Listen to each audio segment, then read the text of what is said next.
Jeudi 18 décembre 2025, mesdames et messieurs, bonsoir et bienvenue à la une de ce journal. Atelier de validation du plan d'action national de lutte contre la prolifération des armes légères et petits calibres et engins explosifs 2026-2030.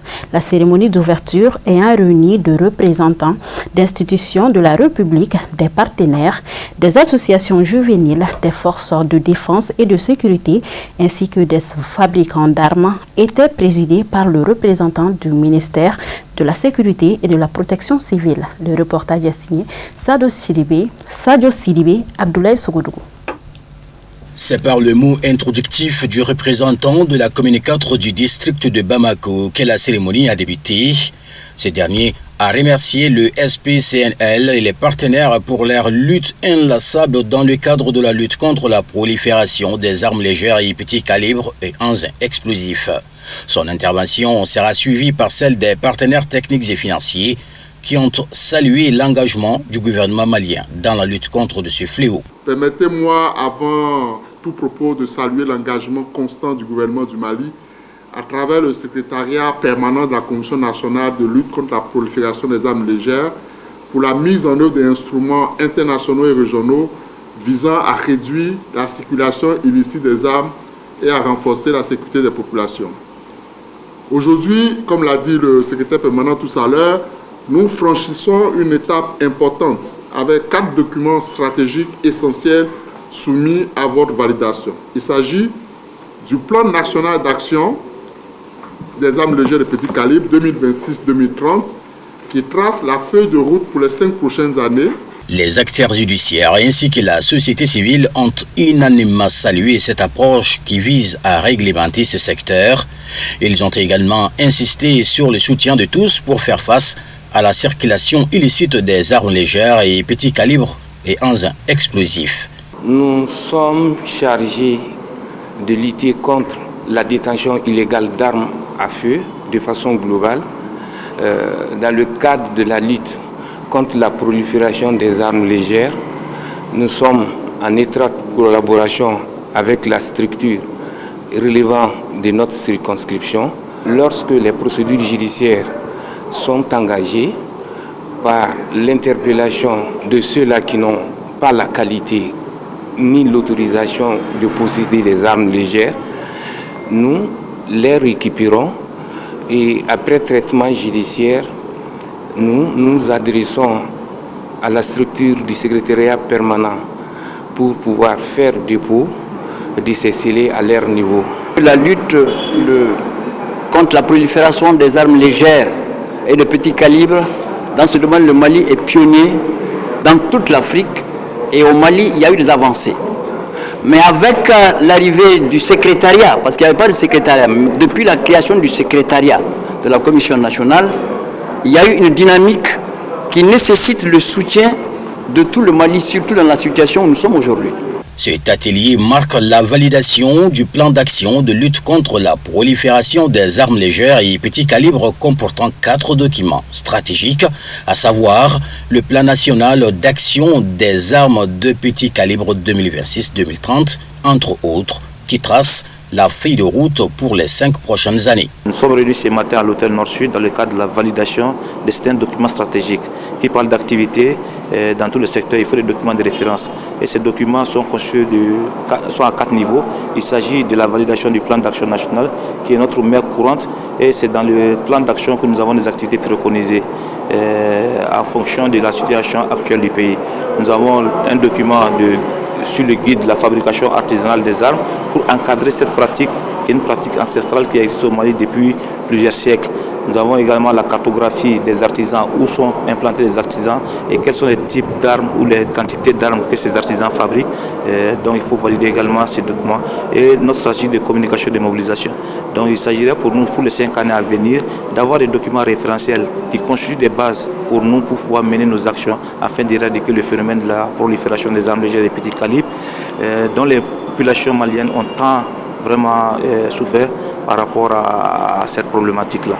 Donc nous invitons tous les partenaires après l'adoption de ce document, à s'approprier ces différents documents stratégiques pour une lutte collective afin d'éradiquer les phénomènes, afin de stabiliser et de garantir la paix et la sécurité pour l'ensemble de nos concitoyens. Nous sommes là dans le cadre de la validation du plan d'action de lutte contre la prolifération des armes légères, qui va être accompagné par une stratégie de lutte, une stratégie de mobilisation des ressources et une stratégie d'identification, sinon un guide d'identification des fabricants des armes légères et de petit calibre. Donc le gouvernement a voulu que cet atelier soit pour mettre ensemble, en synergie, les actions des différents intervenants dans ce secteur afin de lutter contre la prolifération des armes légères, qui va contribuer très fortement à la stabilité et à la paix au Mali. Cet atelier de validation consiste à mener des discussions sur les activités du plan national d'action des armes de petit calibre 2026-2030. Le président de la commission nationale, le colonel Adama Diarra, dira que cette campagne nécessite la sensibilisation de toutes et de tous.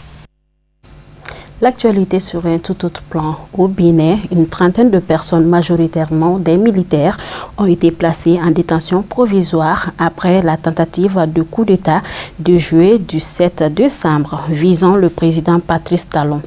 Poursuivis pour trahison et atteinte à la sûreté de l'État, les suspects ont été présentés devant la CRIET dans un contexte politique et sécuritaire toujours tendu. Le commentaire est signé Moussa Fomba. Une trentaine de personnes, en grande majorité des militaires, ont été placées en détention provisoire ce mardi 16 décembre au Bénin. Ces arrestations font suite à la tentative de coup d'État déjoué qui visait à renverser le président Patrice Talon au début du mois de décembre. Poursuivis pour des chefs d'accusation lourds, les accusés ont été présentés devant une juridiction spéciale à Cotonou. La tentative de renversement du pouvoir a eu lieu le 7 décembre dernier lorsque les militaires ont fait irruption à la télévision publique pour annoncer la destitution du président Patrice Talon. Ce putsch a été rapidement réprimé par les forces armées béninoises loyales, lesquelles ont bénéficié de l'appui de l'armée de l'air nigériane et des forces spéciales françaises selon les sources. Cette répression n'a cependant pas été sans conséquences. Plusieurs personnes ont été tuées lors de ces événements.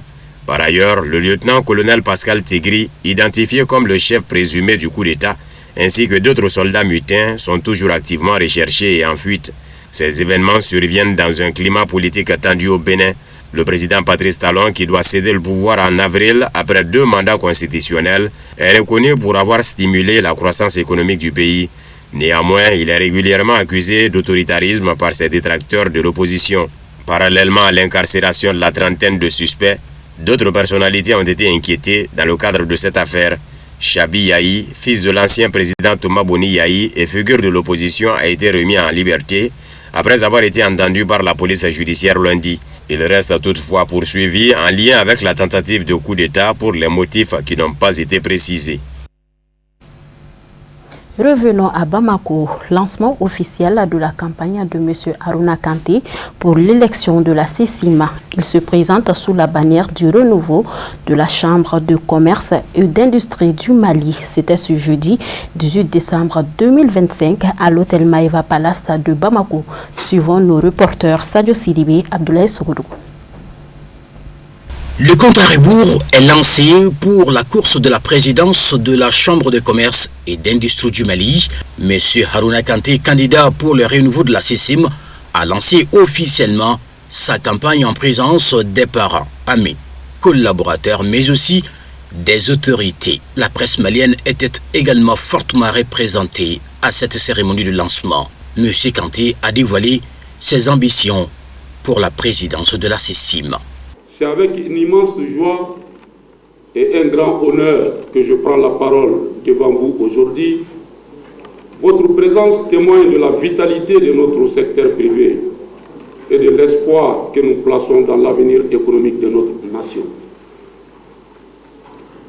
Votre présence aujourd'hui est bien plus qu'un soutien. Elle est la preuve que nous, opérateurs économiques, sommes prêts à reprendre en main le destin de la Chambre de commerce et d'industrie du Mali. Notre outil institutionnel, votre labeur quotidien, c'est le véritable moteur de résilience du Mali. Je suis candidat parce que je crois en la force du secteur privé malien. Les différentes personnes ayant effectué le déplacement, notamment ses amis et camarades, ont tenu à faire des témoignages sur M. Harouna Kanté, des témoignages relatifs à ses qualités humaines et religieuses. Et troisième qualité que Kanté a, ça c'est sa famille. La famille compte beaucoup.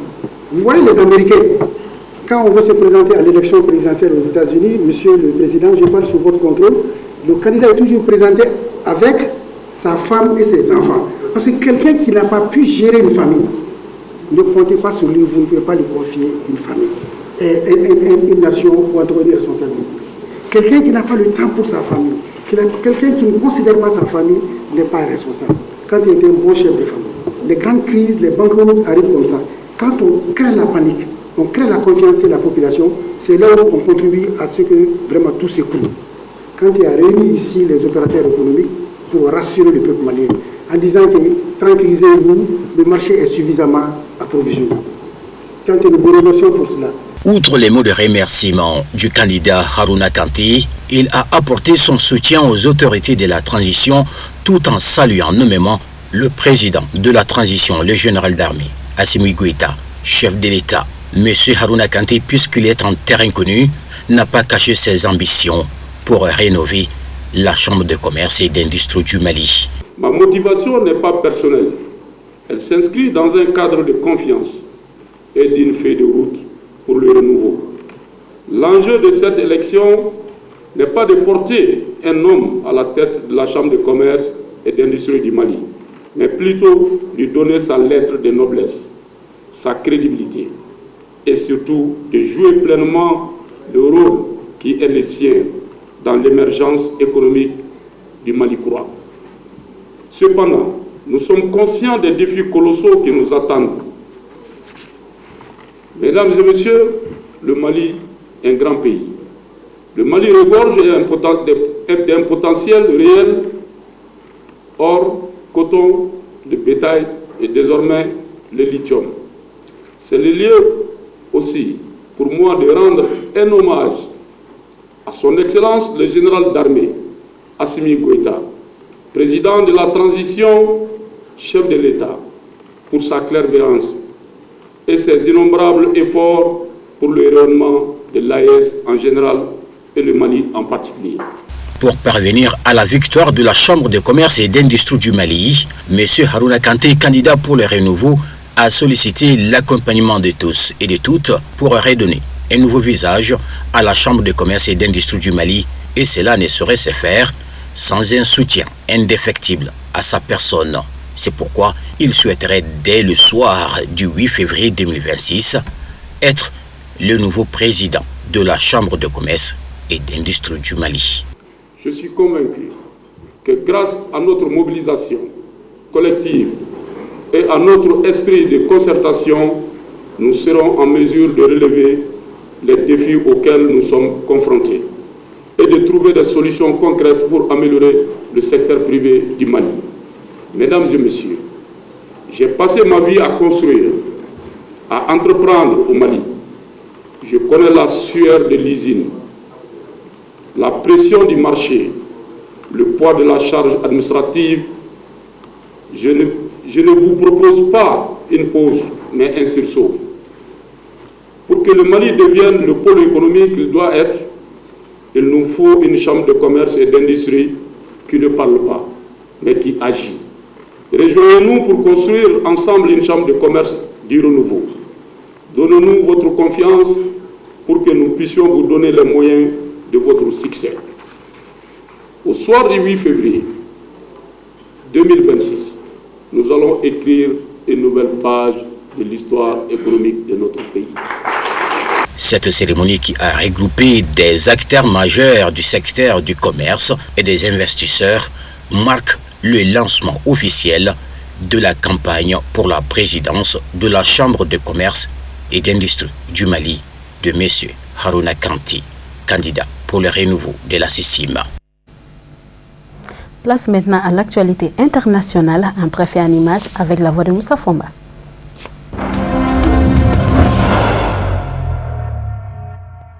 Le Nigeria a tiré les leçons d'une aventure en contradiction avec sa constitution et le droit international, analyse un expert nigérien. L'épisode des excuses du Nigeria envers le Burkina Faso révèle une série d'erreurs stratégiques et constitutionnelles, a estimé Issoufou Boubacar Kado Magaji dans un commentaire que s'est procuré Sputnik Afrique. Globalement, le président Bola Ahmed Tinubu a commis 2 grandes fautes: l'envoi d'une force armée sans l'aval du Sénat, violant ainsi la constitution nigériane. L'analyste a fait apparemment allusion à la récente crise au Bénin, la violation de l'espace aérien burkinabé en pleine tension diplomatique, une provocation inutile. La réaction du Parlement nigérien a été sans appel. La majorité des sénateurs et des parlementaires du Nord sont contre l'implication du Nigeria dans les affaires intérieures du Bénin et de l'AES. Quant à l'affaire de l'avion, elle a eu lieu en pleine tension sociopolitique et diplomatique entre l'AES et certains pays de la CEDEAO, d'autant que les dirigeants de l'AES soupçonnent certains pays frontaliers d'être les chevaux de Troie de la France et de l'OTAN. Tinubu a été induit en erreur, comme d'habitude par Emmanuel Macron, mais le Burkina Faso et l'AES ont tenu bon, soutenus par leurs alliés. Face à la pression populaire et parlementaire, le président nigérian n'avait d'autre choix que de s'excuser. Revenant sur la CEDEAO, Boubacar Kado Magaji estime que ce n'est plus une CEDEAO des peuples souverains d'Afrique, mais une CEDEAO au service des puissances néocolonialistes.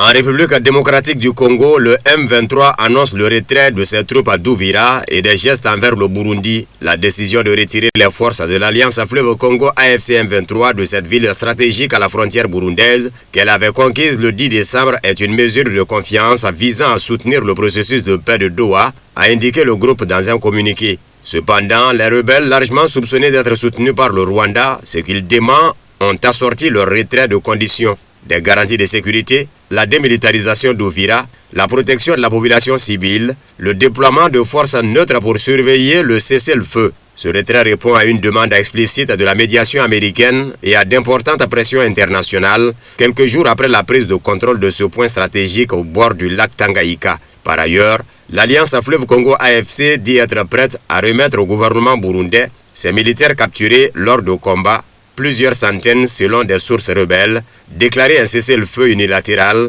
garantir qu'aucun groupe armé hostile au Burundi n'opérera depuis la zone sous son contrôle. Le mouvement affirme avoir déjà facilité le retour de plus de 500 citoyens burundais et a appelé à une réciprocité pour le retour des réfugiés congolais. Les troupes burundaises avaient été déployées en RDC en vertu d'un accord bilatéral avec Kinshasa pour combattre les rebelles aux côtés de ces derniers. La prise d'Ouvira elle-même avait violé un accord de paix négocié par les États-Unis et signé entre la RDC et le Rwanda le 4 décembre.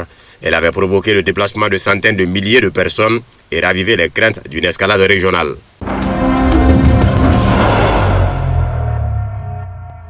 L'Union européenne pourrait décider d'utiliser les avoirs russes gelés pour financer l'Ukraine sans l'accord de la Belgique, rapporte Politico. Selon le journal, le projet de la Commission européenne d'exproprier les avoirs russes se heurte toujours à l'opposition du pays qui en détient la majorité. Les ambassadeurs de l'Union européenne se sont réunis à nouveau mercredi dans une ultime tentative pour régler un maximum de détails avant le sommet des dirigeants à Bruxelles jeudi, indique Politico. Parallèlement, certains alliés de Kiev sont prêts à écarter la Belgique. Il est important d'inclure la Belgique dans l'accord, mais on verra. Si le vote à la majorité qualifiée est la seule option, pourquoi pas, a déclaré le Premier ministre letton, Evika Selina Politico. Les diplomates cependant mettent en garde contre cette décision, arguant qu'elle pourrait diviser davantage un bloc déjà fracturé et le plonger dans une crise véritable. Le 12 décembre, le Conseil de l'Union européenne a formellement décidé de geler définitivement les avoirs souverains russes. La Commission européenne entend obtenir l'approbation des États membres de l'UE pour leur expropriation lors du sommet des 18 et 19 décembre à Bruxelles. Elle vise à obtenir cette approbation pour exproprier environ 210 milliards d'euros d'avoirs russes,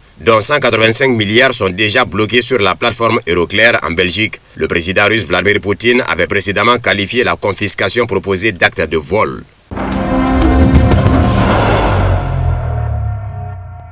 Sören Pellmann, coprésident du groupe parlementaire de la gauche au Parlement allemand, a fustigé l'idée d'une force multinationale européenne en Ukraine et s'est prononcé en faveur du déploiement de casques bleus de l'ONU. Selon Pellmann, Le déploiement de forces de l'OTAN pour assurer la sécurité de l'espace aérien ukrainien entraînerait une nouvelle escalade de la situation. Il a reconnu que l'Ukraine avait des intérêts légitimes à obtenir des garanties de sécurité, mais que les forces armées des pays qui n'ont encore joué aucun rôle dans le conflit devraient envoyer un signal bien plus positif. Plus tôt, le parti de gauche a appelé à la fin du conflit dans les plus brefs délais et a exhorté la Russie à déclarer un cessez-le-feu pour Noël.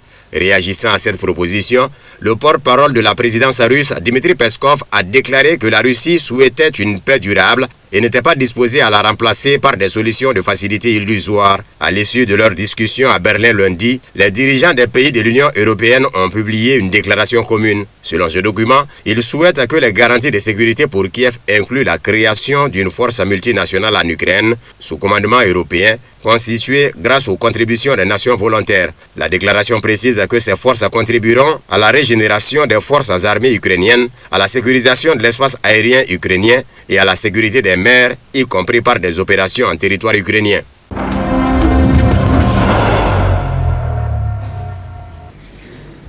C'est la fin de ce journal. Merci à vous de l'avoir suivi et n'oubliez pas d'être heureux malgré tout. Bonsoir.